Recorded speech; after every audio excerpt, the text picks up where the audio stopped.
हिंदी में यूपीएससी की तैयारी से संबंधित प्रोग्राम्स को देखने के लिए सब्सक्राइब करें स्टडी IQ IAS हिंदी। नमस्कार, बहुत बहुत स्वागत है आप सभी का स्टडी IQ IAS हिंदी में।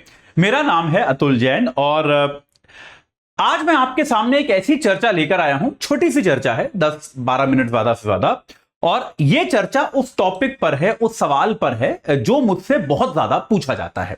तो यार ये, हालांकि इस पर मैं शायद पहले भी कभी वीडियो बना चुका हूं, लेकिन मुझे लगा क्योंकि आप में से कई लोगों ने वो वीडियो देखा नहीं होगा, तो मैं एक बार वो चर्चा को लेकर मेरा जो मत है वो मत मैं आपके सामने एक बार दोबारा शेयर कर दूं। ये मैं करना चाहता था। तो भाई ये मत है, ये चर्चा जो है ये है वैकल्पिक विषय को लेकर, यानी कि ऑप्शनल सब्जेक्ट को लेकर। तो आज हम अगले 10 मिनट में यह बात करेंगे कि एक सामान्य अभ्यर्थी जो होता है, आप जैसा, मेरे जैसा, हम में से जो, मतलब मैं सामान्य अभ्यर्थी था, आप लोग अभी भी हो, तो एक सामान्य अभ्यर्थी जो है वो अपने वैकल्पिक विषय का चुनाव कैसे करता है, उसको अपना ऑप्शनल सब्जेक्ट जो है वो किस तरह से चुनना चाहिए। अगले 10 मिनट में हम इसकी बात करेंगे कि क्या क्या ऐसे फैक्टर्स हैं जिनको ध्यान में रखना चाहिए और क्या क्या ऐसे फैक्टर्स हैं जिनको ध्यान में नहीं रखना चाहिए। इन दोनों चीजों के बारे में हम जानने की कोशिश करेंगे और एक छोटा सा भाग हम जो है 1-2 मिनट का, मे भी हम लेक्चर 15 मिनट का कर देंगे, ये 2 मिनट का एक भाग इस पर भी गुजारेंगे कि यार वैकल्पिक विषय के लिए कितना समय देने की आवश्यकता है, इसको भी एक बार हम समझने की कोशिश करेंगे। तो ये सारी चीजों पर एक 15 मिनट के आसपास की चर्चा होगी, इसमें आप मेरे साथ जरूर जुड़े रहिएगा।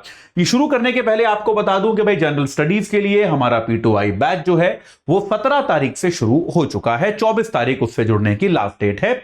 AJ लाइव कोड लगा के आप 27,999 रुपए में जुड़ सकते हैं।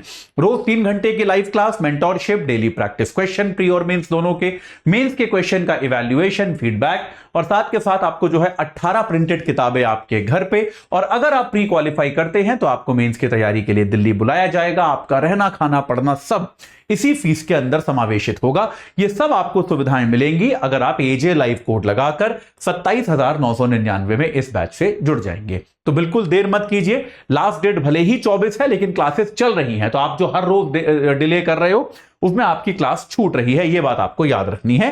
तो आज ही इस बैच से जुड़ जाइए। चलिए, तो सबसे पहले हम बात करते हैं कि ऑप्शनल सब्जेक्ट की मेंस में वेटेज क्या होती है। मुख्य परीक्षा में ऑप्शनल विषय जो होता है आपका वैकल्पिक विषय, वो कितना वेटेज रखता है। तो सबसे पहले तो अगर मैं इसकी ही बात करूं कि यार आपका वैकल्पिक विषय जो है, तो जैसा कि आप सभी जानते हो वैकल्पिक विषय के 2 पेपर होते हैं। एक होता है पेपर 1 और एक होता है पेपर 2। ये अगर आप ये नहीं जानते तो आज पहली बार सुन रहे हो तो सुन लीजिए। आप, विषय एक ही होता है। जैसे मान लीजिए आपने इतिहास लिया तो इतिहास का पेपर 1 पेपर 2, आपने समाजशास्त्र लिया, समाजशास्त्र का पेपर 1 पेपर 2, आपने गणित लिया तो गणित का पेपर 1 और पेपर 2। बात समझ में आई कि नहीं आई? वो पहले कभी होता था कि 2 वैकल्पिक विषय होते थे, अब नहीं होता। वैकल्पिक विषय एक ही होगा, उसके पेपर 2 होंगे। ये बात क्लियर हुई? तो पहला पेपर आपका 250 नंबर का होता है और दूसरा पेपर भी जो होता है आपका वो 250 नंबर का होता है। ये क्या हुआ? चलिए कोई बात नहीं, इसको हम ठीक कर लेते हैं। हां जी, तो आपका पहला पेपर 250 नंबर का होता है और आपका दूसरा पेपर भी जो है वो 250 नंबर का होता है। तो आपके 2 पेपर्स आपको यहां पर देखने को मिलेंगे। ये 2 पेपर्स आपके होते हैं वैकल्पिक विषय के।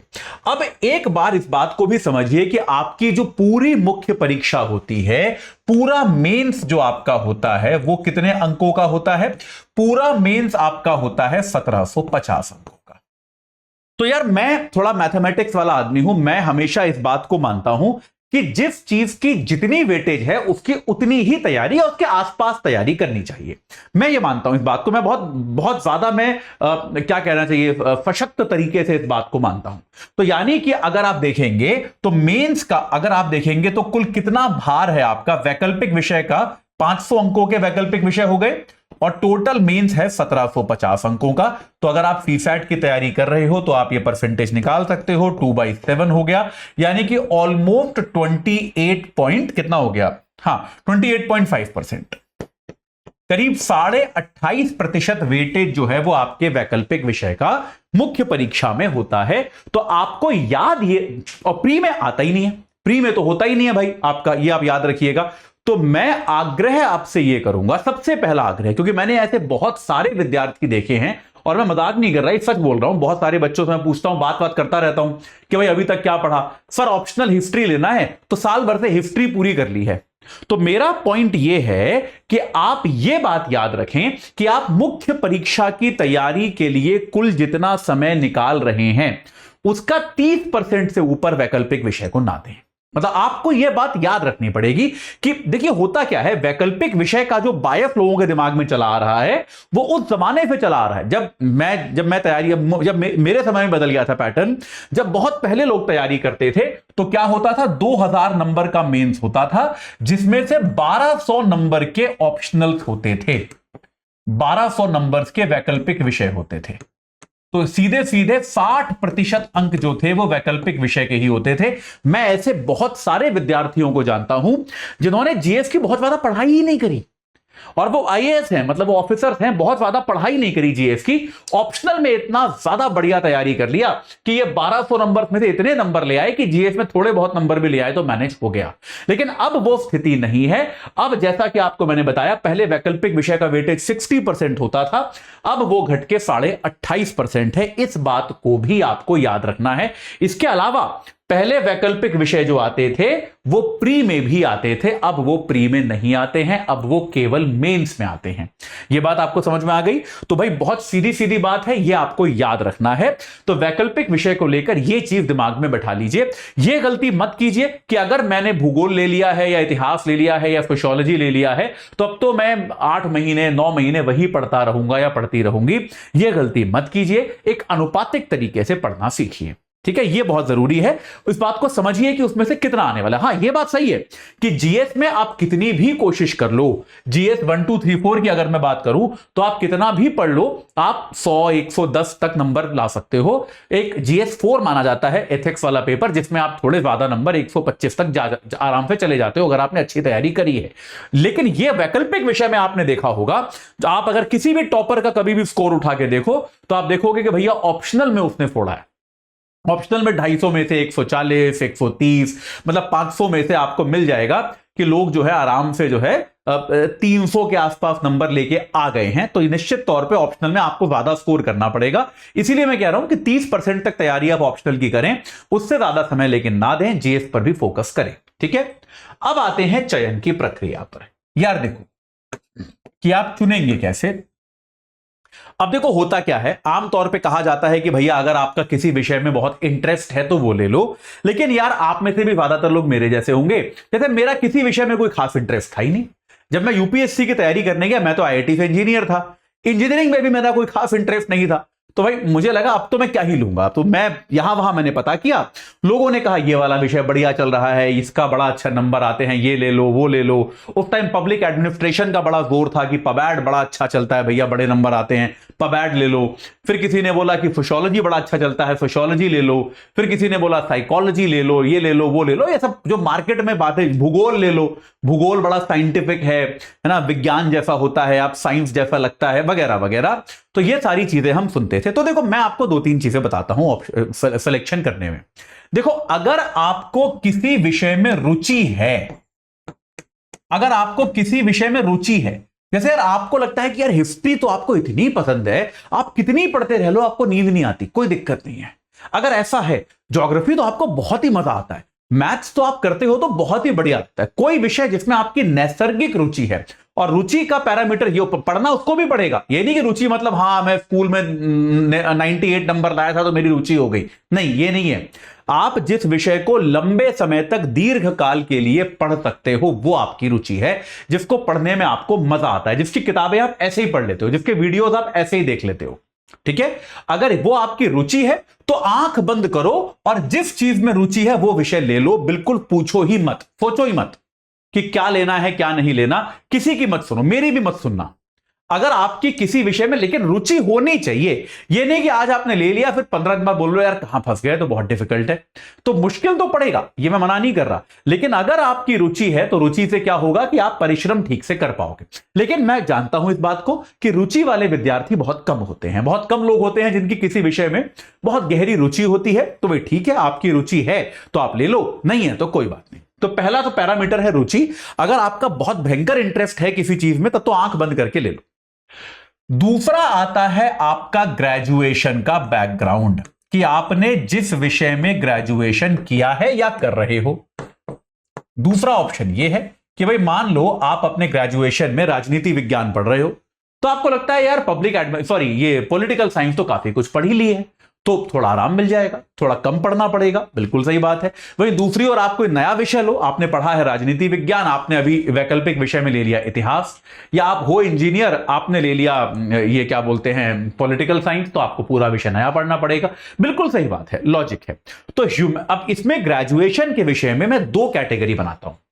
पहली कैटेगरी है अगर आप विज्ञान वर्ग के विद्यार्थी हो, यानी कि आपने या तो इंजीनियरिंग करी है या मेडिकल साइंस पढ़ा है या आपने physics, chemistry, math, biology, zoology ये सब पढ़ा है।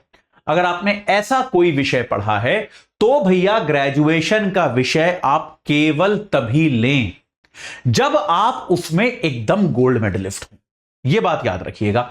विज्ञान वर्ग वालों के लिए बता रहा हूं अभी केवल कि अगर आपने मान लो फिजिक्स से आपने बीएससी किया हुआ है, तो फिजिक्स बेटा ऑप्शनल तब लेना जब बीएससी में एकदम कतई टॉपर थे, ऐसा लगता है कि यार मतलब मुझसे अच्छी फिजिक्स तो किसी को नहीं आती थी कॉलेज में।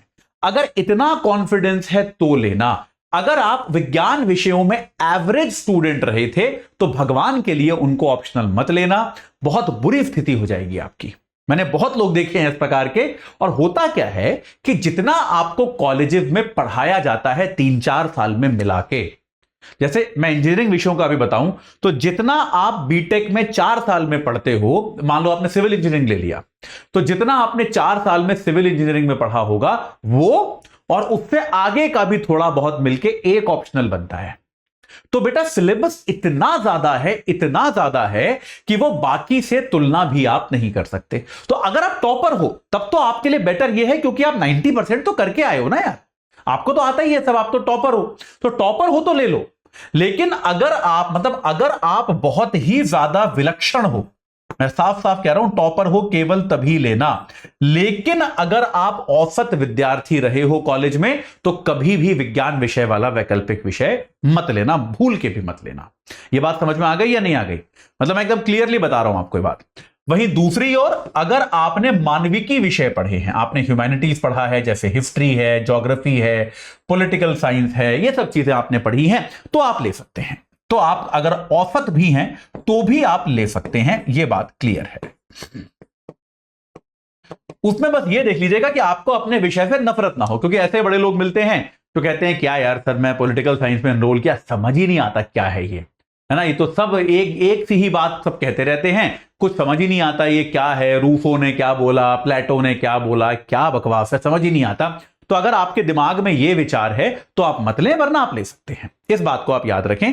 ग्रेजुएशन विषय तभी, एक तो साइंस वाले केवल तभी ले जब वो टॉपर है, मानविकी वाले तब ले अगर उनको अपने विषय से नफरत नहीं है, वो उसको ठीक से कर सकते हैं तो लें। एक आध चीज जो आपको और देखनी है वो ये है, मैं आपको बताता हूं, आप हमेशा गाइडेंस जो है, मतलब इसमें आप गाइडेंस जरूर ढूंढें। मतलब मैं ये नहीं कह रहा कि आप कोचिंग इंस्टीट्यूट ढूंढें, लेकिन कोई ऐसी व्यवस्था आप जरूर करें कि आपको सही प्रकार की गाइडेंस मिले। गाइडेंस से मेरा मतलब है कि आपको जो है पाठ्य पुस्तकें मिल पाए, आपको नोट्स मिल पाए, आपको अध्यापक मिल पाए, और सबसे इंपॉर्टेंट आपको उत्तर की जांच हो पाए। सबसे इंपॉर्टेंट ये है, आप जब लिखो, पढ़ तो आप खुद से लेते हो। देखो होता क्या है, मैं आपको बताता हूं, ये बहुत कॉमन गलती है। मैं जब पहले एक दूसरे संस्थान में मैं सोशियोलॉजी पढ़ाता था, तो अब जैसे होता क्या है, सोशियोलॉजी के साथ क्या प्रॉब्लम होती है, मैं आपको सोशियोलॉजी का एग्जांपल लेता हूं, मेरा विषय है। सोशियोलॉजी के साथ प्रॉब्लम क्या होती है कि आपको लगता है कि आप तो बड़ा अच्छा लिख के आए हो, है ना, लेकिन वो उत्तर सोशियोलॉजिकल नहीं होता। जैसे मैं इसका हमेशा एक एग्जांपल देता हूं कि अगर आपसे पूछा जाए, चलो आज मैं आपसे पूछूं कि क्या कहते हैं, अभी चुनाव हो रहे हैं ना भारत में, अभी आपने देखा कि यार बड़े शहरों में वोट कम डल रहे हैं, छोटे शहरों में वोट ज्यादा डल रहे हैं। तो आपसे पूछा गया कि भाई महानगरों के अंदर वोटर में राजनीति को लेकर उदासीनता क्यों देखी जा रही है, इसकी व्याख्या कीजिए। अब यह क्वेश्चन आपसे जीएस में भी पूछा जा सकता है। ज्यादातर लोग इसका जीएस वाला आंसर लिख के आ जाते हैं और वो एग्जाम देके बाहर निकलते हैं, कहते हैं बहुत बढ़िया उत्तर लिख के आया, बहुत अच्छा लिख के आया। नंबर कितने आते हैं? नंबर आते हैं 3। 15 में से नंबर मिलेंगे 3, 3.5। ऐसा क्यों होता है? क्योंकि जीएस वाला तो बहुत अच्छा उत्तर देके आए कि उनको राजनीति में उम्मीद नजर नहीं आती, या फिर उनको ऐसा लगता है कि हमारे यहां राजनीतिक शिक्षा नहीं दी जाती। ये सब जो बातें हैं जीएस वाली, जो सामान्य बातें हैं, जो आपसे मैं भी हिंदू की क्लास में करता रहता हूं, ये सारी बातें वो लिख के आ जाते हैं, ये वो करके आ गए। बात ठीक है, लेकिन ये तो जीएस का आंसर है, इसमें सोशियोलॉजी कहां है? सोशियोलॉजी में इसका आंसर एकदम अलग तरह से लिखा जाएगा। तो प्रॉब्लम यह है, कई बार आपको लगता है, क्योंकि ये सारे विषय बड़े सामान्य ज्ञान जैसे लगते हैं, तो आपको ऐसा लगेगा कि आपकी तैयारी बहुत अच्छी है, आपको ऐसा लगेगा कि आप बहुत अच्छा आंसर लिख के आए हो, लेकिन जब तक कोई आपके आंसर्स की जांच नहीं करेगा, आपको बताएगा नहीं कि भाई ये आंसर तो गलत है, इसमें आपको नंबर नहीं मिलेंगे, आपको इस तरीके से लिखना है, ये अप्रोच रखनी है, जब तक ये वाली गाइडेंस आपको नहीं मिलेगी तब तक आपका इसमें ठीक प्रकार से जो उत्तर है वो हो नहीं पाएगा। तो ये चीजें आपको निश्चित तौर पर ढूंढनी चाहिए कि ऑप्शनल के लिए आपको 100% गाइडेंस लेनी ही चाहिए। बिना गाइडेंस के आप ऑप्शनल मत कीजिए, ये मेरा आपसे आग्रह है, ठीक है? ये आप कीजिए। ऑप्शनल को लेकर, अच्छा टाइम हो चला है, तो ऑप्शनल को लेकर एक बस मेरी सलाह जो है, मेरी सलाह क्या है?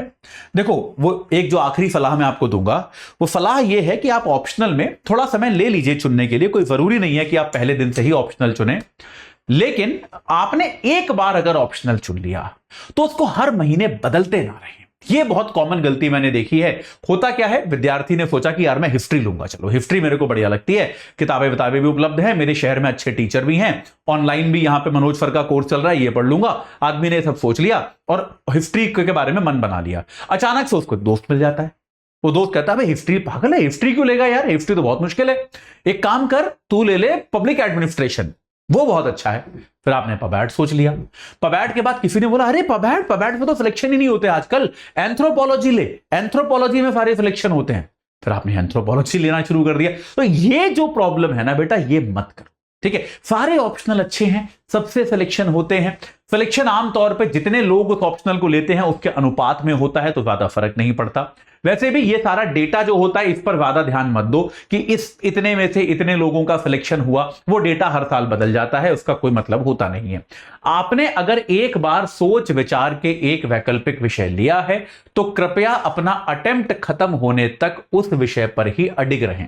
उसके बाद अगर आपको लगता है, अटेम्प्ट के बाद अगर आपको लगता है कि विषय सही नहीं है, तो आप उस पर बदलने के लिए किसी शिक्षक के साथ विचार कीजिए, लेकिन बीच बीच में उसको मत बदलिए, ये मेरा आपसे आग्रह है। तो मैं आशा करता हूं कि जो छोटी सी चर्चा थी इससे आपको थोड़ी मदद मिली होगी कि यार ये वैकल्पिक विषय जो है इसका एक सही वैज्ञानिक तरीके से चयन हम कैसे कर सकते हैं, ठीक है? चलिए, अब जाते जाते मैं आपको एक बार फिर बता दूं कि भाई हमारा P2I बैच जो है वो शुरू हो चुका है 17 तारीख से। 24 तारीख जुड़ने की लास्ट डेट है। एजे लाइव कोड लगा के आप 27,999 रुपए में जुड़ सकते हैं।